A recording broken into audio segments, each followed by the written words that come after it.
আসসালামু আলাইকুম প্রিয় দর্শক, অন্য মঞ্চের আলাপ চাইতায় আপনাদের সকলকে আমন্ত্রণ জানাচ্ছি। গত এক বছরে ভারত বাংলাদেশ সীমান্তের কাছে কম করে হলেও 3টি সেনার ঘাঁটি চালু করেছে। এবার খবর এলো ভারতের পশ্চিমবঙ্গ এবং উত্তর পূর্বাঞ্চলের বিভিন্ন রাজ্যে দ্বিতীয় বিশ্বযুদ্ধকালীন পরিত্যক্ত বিমান ঘাঁটির নেটওয়ার্ক পুনরুজ্জীবিত করার উদ্যোগ নিচ্ছে ভারত। এ নিয়ে চরম কানাঘুষা চলছে সব মহলে। প্রশ্ন উঠেছে, সীমান্তে আসলে কি করতে চাইছে ভারত? ইতিহাসের সবচেয়ে খারাপ অবস্থায় ভারত বাংলাদেশের সম্পর্ক। প্রশ্ন উঠেছে, সীমান্তে হঠাৎ করেই যুদ্ধের দামামা নাকি অন্য কিছু? প্রশ্নটা এখন আর কেবল চায়ের কাপের ঝড়ে সীমাবদ্ধ নেই। ভারতের সাম্প্রতিক সামরিক তৎপরতা বিশ্লেষক থেকে শুরু করে সাধারণ মানুষের মনেও গভীর সন্দেহের দানা বাঁধছে। বিশেষ করে গত 5 আগস্টের পর বাংলাদেশের রাজনৈতিক পট পরিবর্তনের সঙ্গে পাল্লা দিয়ে সীমান্তে ভারতের সামরিক সজ্জা বৃদ্ধি মোটেও কাকতালীয় কোনো ঘটনা নয়। পশ্চিমবঙ্গ, আসাম এবং ত্রিপুরার মতো সীমান্তবর্তী রাজ্যগুলোতে ভারত এমন সব বিমান ঘাঁটি এবং সেনা ছাউনি নতুন করে সচল করছে, যা সেই দ্বিতীয় বিশ্বযুদ্ধের পর থেকে কার্যত ধুলোয় মিশেছিল। প্রায় 80 বছর ধরে পরিত্যক্ত থাকা এসব রানওয়েতে হঠাৎ কেন জং ধরা পরিষ্কার করা হচ্ছে? কেনই বা নতুন করে ঢালাই হচ্ছে এসব স্পট? উত্তরটা সোজা, ভারত বড় কিছু প্রস্তুতি নিচ্ছে। দিল্লির সাউথ ব্লকের কর্তারা হয়তো মুখে বলছেন এসব আঞ্চলিক যোগাযোগ বা রিজিওনাল কানেক্টিভিটি বাড়ানোর উদ্যোগ। ভারতের উড়ান স্কিমের দোহাই দিয়ে বলা হচ্ছে সাধারণ যাত্রীদের সুবিধার জন্যই বালুরঘাট, মালদহ কিংবা আসামের রূপসী বিমানবন্দর চালু করা হচ্ছে। কিন্তু মুদ্রার উল্টো পিঠটা বড়ই রহস্যময়। সামরিক বিশ্লেষকরা বলছেন বেসামরিক বিমান চলাচলের আড়ালে আসলে পুরো দস্তু সামরিক অবকাঠামো গড়ে তুলছে ভারত। লালমনিরহাটের ঠিক ওপারে কুচবিহার এবং জলপাইগুড়ি, সেখানে পুরনো ঘাঁটিগুলো ঘষামাজা করার অর্থ হলো প্রয়োজনে মুহূর্তের মধ্যে যুদ্ধ বিমান বা ভারী সামরিক কার্গো বিমান ওঠানামা করার সক্ষমতা তৈরি রাখা। একটু পেছনে ফিরে তাকানো যায়। দ্বিতীয় বিশ্বযুদ্ধের সময় জাপানি বাহিনী যখন বার্মা দখল করে ভারতের দিকে এগুচ্ছিল, তখন ব্রিটিশ মিত্রশক্তি এই অঞ্চলে বিশাল এক বিমান ঘাঁটির নেটওয়ার্ক গড়ে তুলেছিল। উদ্দেশ্য ছিল চীন, বার্মা, ভারত রণাঙ্গনে রসদ ও সেনা পাঠানো। যুদ্ধ শেষে জাপানিরা পিছু হটলে এসব ঘাঁটি পরিত্যক্ত হয়। আজ এত বছর পর সেই মৃত ঘাঁটিগুলোতে প্রাণ ফেরাচ্ছে মোদী সরকার। পশ্চিমবঙ্গের বালুরঘাট, মালদহের ঝালঝালিয়া এবং আসামের ধুবড়ি, এই জায়গাগুলোর ভৌগোলিক অবস্থান ম্যাপে দেখলে যে কেউ চমকে উঠবে।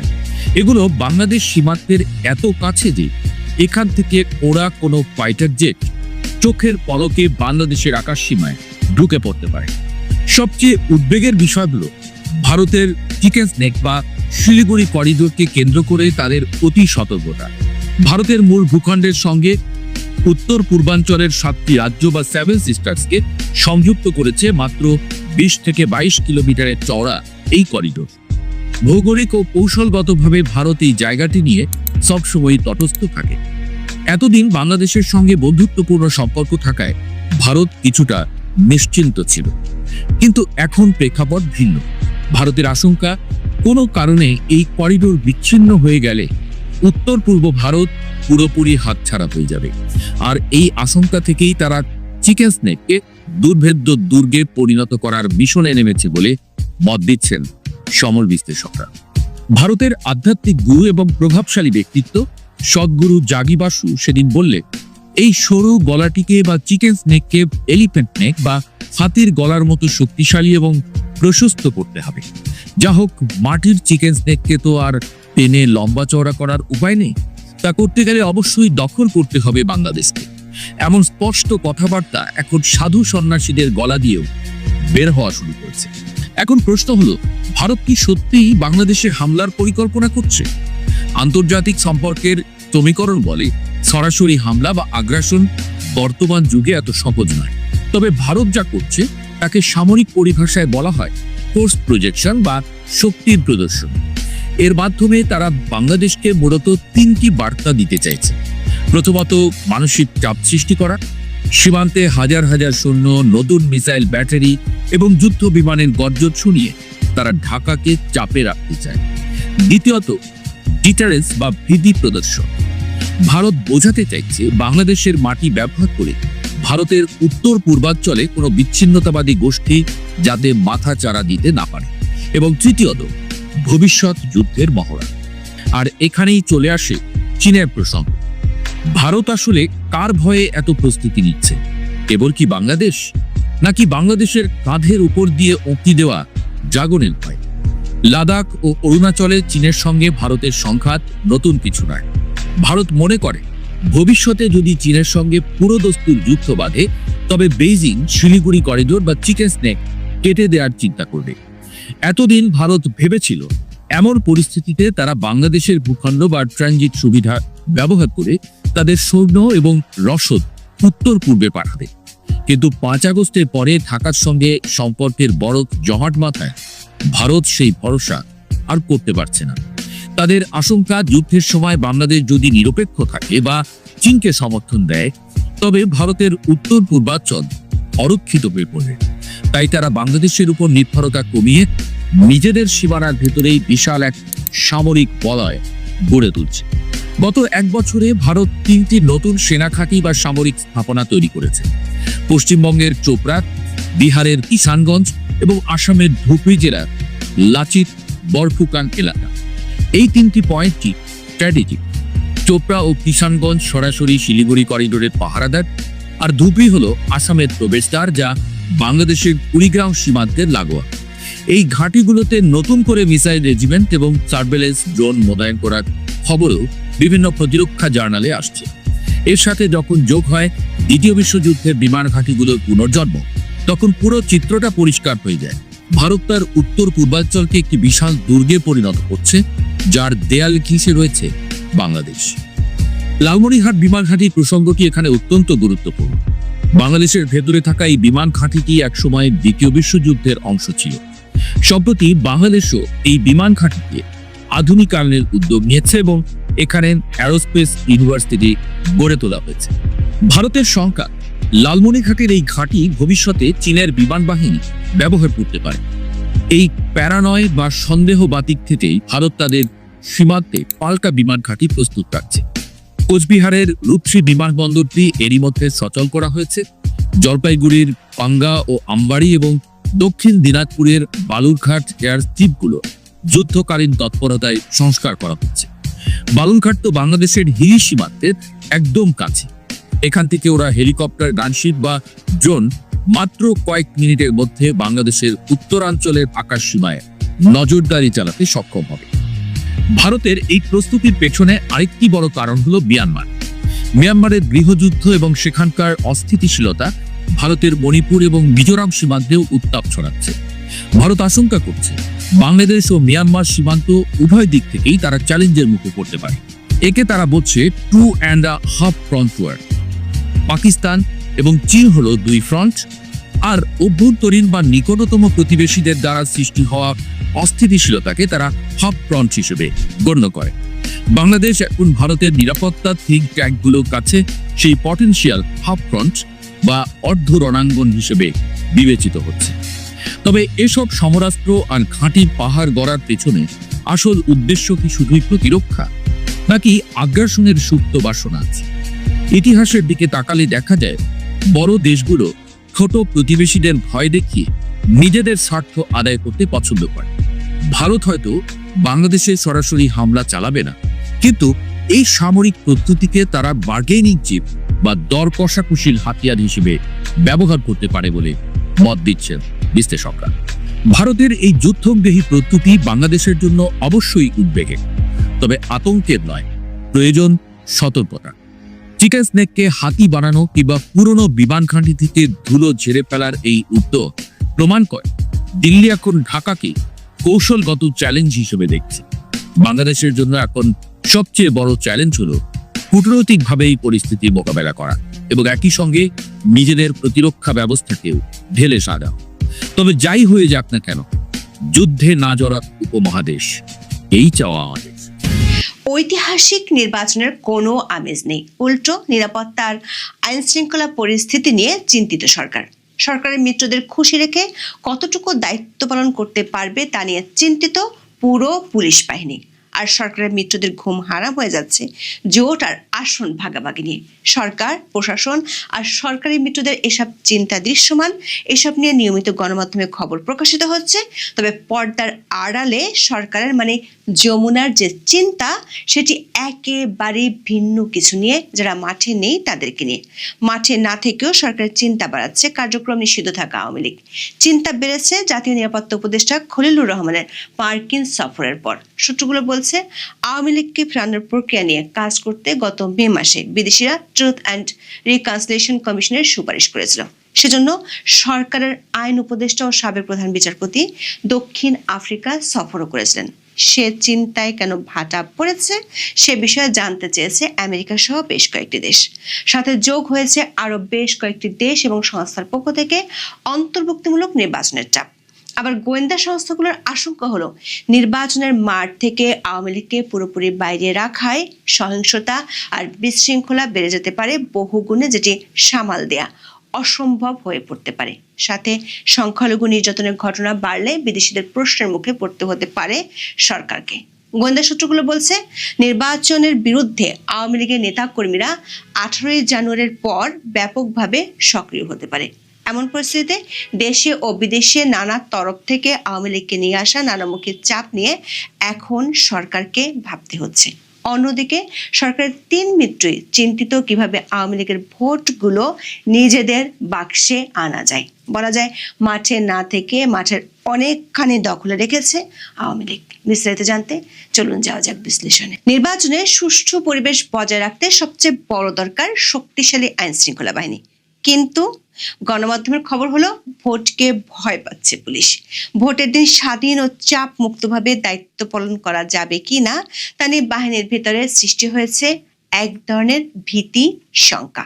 পুলিশের শীর্ষ কর্মকর্তাদের আশঙ্কা, মাঠ পর্যায়ে রাজনৈতিক ও অন্যান্য চাপের কারণে নিরপেক্ষভাবে দায়িত্ব পালন বাধাগ্রস্ত হতে পারে। সে কারণে নির্বাচনের দিন আইন অনুযায়ী স্বাধীনভাবে দায়িত্ব পালনে সরকারের কাছ থেকে নিশ্চয়তা চায় পুলিশ। আবার প্রতিদিনই খুন আর সন্ত্রাসী ঘটনা ঘটছে, যা নিয়ে সুষ্ঠু ও শান্তিপূর্ণ ভোট নিয়ে জনমনে আছে আতঙ্ক। বিশেষ করে সরকারের মিত্ররা গত 17 মাসে পুলিশের উপর যে পরিমাণ মব সন্ত্রাস চালিয়েছে তা নিয়ে চিন্তিত সরকার। অবশ্য সরকারের মিত্ররা আপাতত ব্যস্ত নিজেদের ঘোষিত জোটের ভাঙ্গন ঠেকাতে। ইসলামী ভোট একই বাক্সে আনার ঘোষণা দিয়ে জামাত ইসলামী সহ 8টি দল জোটের ঘোষণা দিয়েছিল। পরে সে জোটে যোগ দেয় সরকারি king's party, NCP, AB party ও এলডিপি। এনসিপির যোগ দেওয়ার পরে আসন ভাগাভাগি নিয়ে শুরু হয় জোটের বিবাদ। আসন ভাগাভাগি নিয়ে এই 11 দলীয় জোট যৌথ ঘোষণা দেওয়ার কথা থাকলেও তা ভেস্তে গেছে। দৈনিক প্রথম আলোর খবরে বলা হয়েছে, জামাত ইসলামীর সঙ্গে আসন সমঝোতা যখন জটিলতায়, তখন নতুন জোটের ইঙ্গিত দিলেন ইসলামী আন্দোলন বাংলাদেশের জ্যেষ্ঠ যুগ্ম মহাসচিব ও মুখপাত্র গাজী আতাউর রহমান। গাজী আতাউর রহমান বলেন, 20 জানুয়ারি হলো মনোনয়নপত্র প্রত্যাহারের শেষ দিন। নির্বাচন হলো ফেব্রুয়ারির 12 তারিখ। ফেব্রুয়ারির 12 তারিখের আগ পর্যন্ত যে কোনো কিছু ঘটতে পারে। একাধিক গণমাধ্যমের খবর বলা হয়েছে, জামাত ইসলামী নিজেদের জন্য 109টি আসন রেখে মিত্রদের জন্য 110টি ছেড়ে দিতে চায়। সেখানে চরমোনাই পীরের ইসলামী আন্দোলন 50টি আসন চাইছে, কিন্তু জামাত 40টির বেশি আসন ছাড়তে রাজি নয়। সমস্যা আছে মাওলানা মামুনুল হকের সাথেও। আশঙ্কা দেখা দিয়েছে, আসন সমঝোতা না হলে এই জোট থেকে জামাত ছাড়া বেশিরভাগ ইসলামিক দল বেরিয়ে যেতে পারে।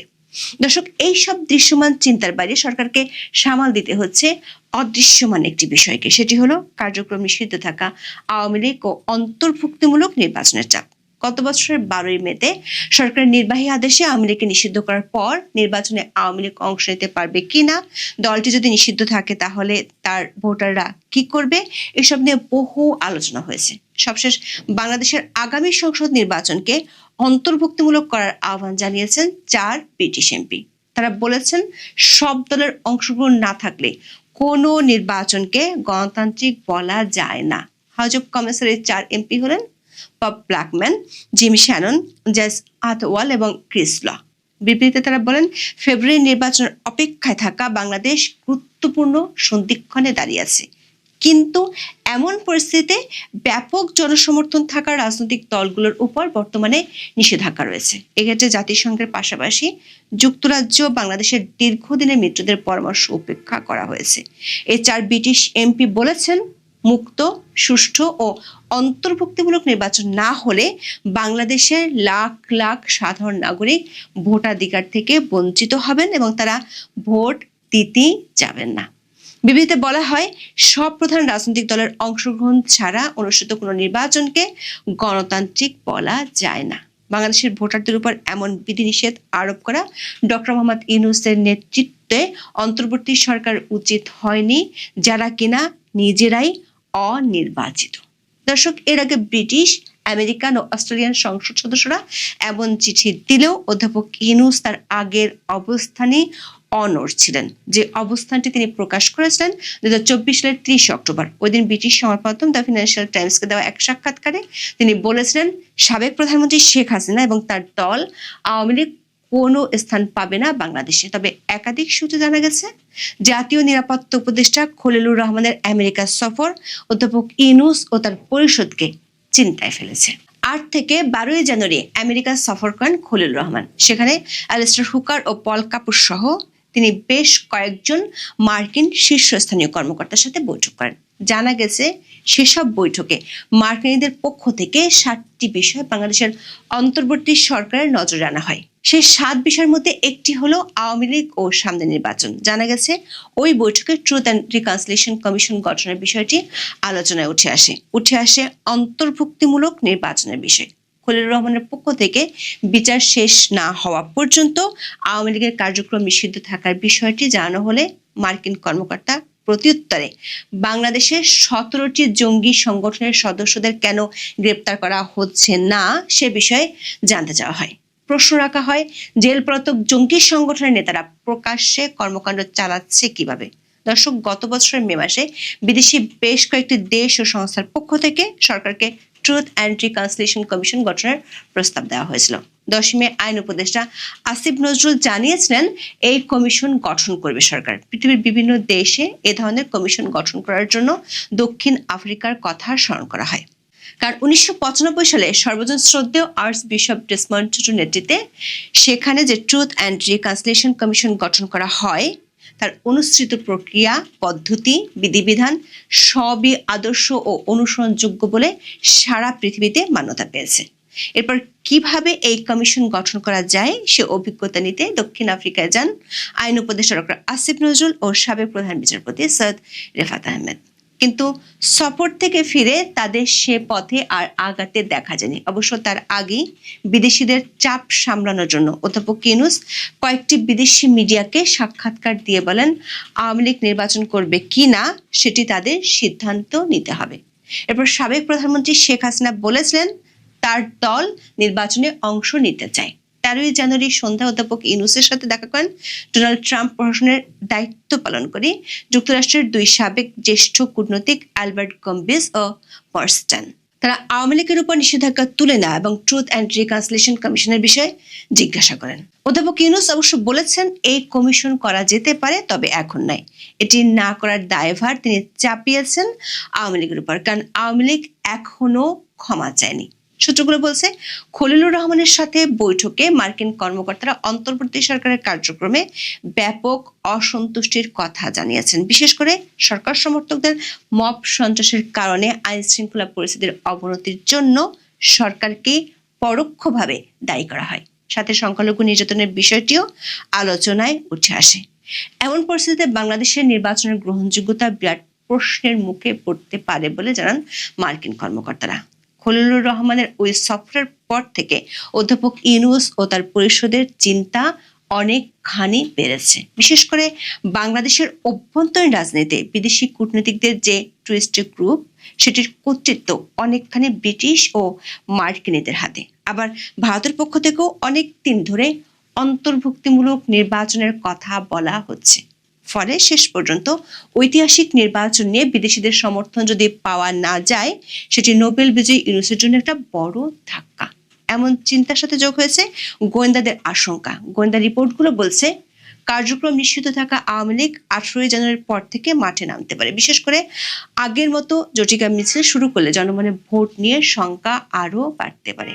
অন্যদিকে সরকারের মিত্রদের চিন্তা আওয়ামী লীগের ভোট ব্যাংক নিয়ে। বিবিসি বাংলার খবরে বলা হয়েছে, বাংলাদেশের 2026 সালের জাতীয় নির্বাচনে আওয়ামী লীগের ভোট ব্যাংক একটা বড় ভূমিকা রাখতে পারে বলে মনে করেন মাঠ পর্যায়ের সম্ভাব্য প্রার্থীদের অনেকেই।